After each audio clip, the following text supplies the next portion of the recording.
Committee on Education and Labor will come to order to conduct an oversight hearing on the accidents in Crandall Canyon mine. This is not an investigative hearing. This is an oversight hearing, and I want to thank all of the members for their attendance, and certainly thank all of those who have traveled to Washington for this hearing from Utah. In August, we all watched the unfolding tragedy at Crandall Canyon mine with deep sadness. After the collapse, 6 miners never came out of the mine again, and 3 brave rescuers attempting to reach their fellow miners also died. Family members whose miners and rescuers perished are with us today. On behalf of all of my colleagues, I want to express our sympathies to each of you and to your families.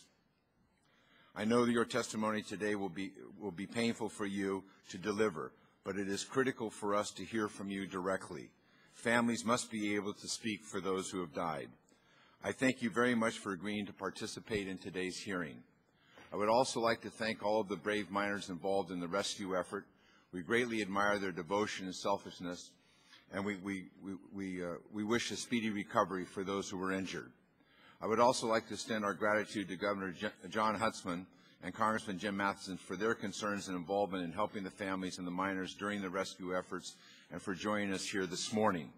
I want to thank both of their offices publicly for the cooperation they provided to the staff from both sides of the aisle who went out to Utah immediately after the accident. They were very helpful in helping the staff make contacts with local people and with their offices and with the agencies.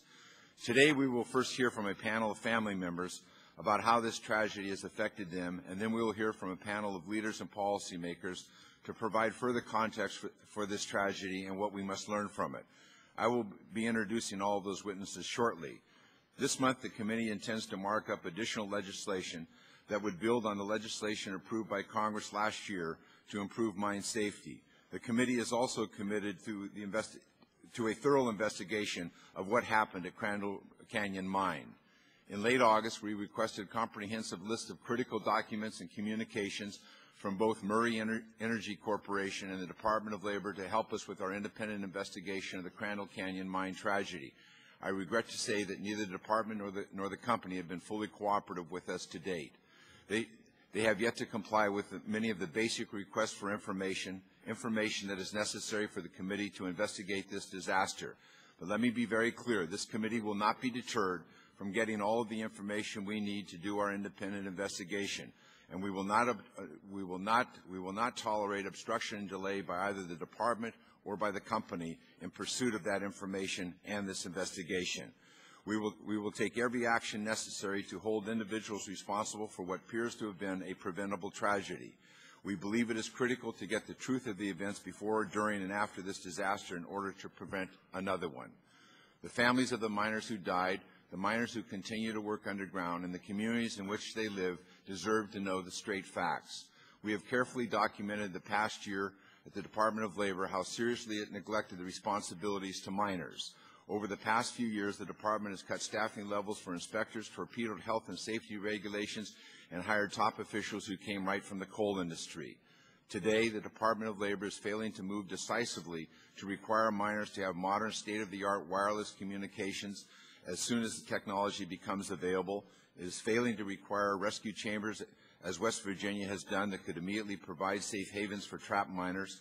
It is failing to track compliance with rescue plans submitted by mine operators, and it failed to take control of the communications with the public after the Crandall Canyon disaster as law required. Instead, the Department of Labor allowed Mr. Murray to repeatedly provide false information to families and public. The lessons learned from Crandall Canyon will take some time to sort out. There will be no easy, quick answers, but this hearing, as well as the future hearings, the result from our investigation will help us learn what steps are necessary to make mining safer for those who go underground every day. And I want to thank all of those who are participating today. And I'd like now to recognize the senior Republican on this committee, Mr. McKeon from California.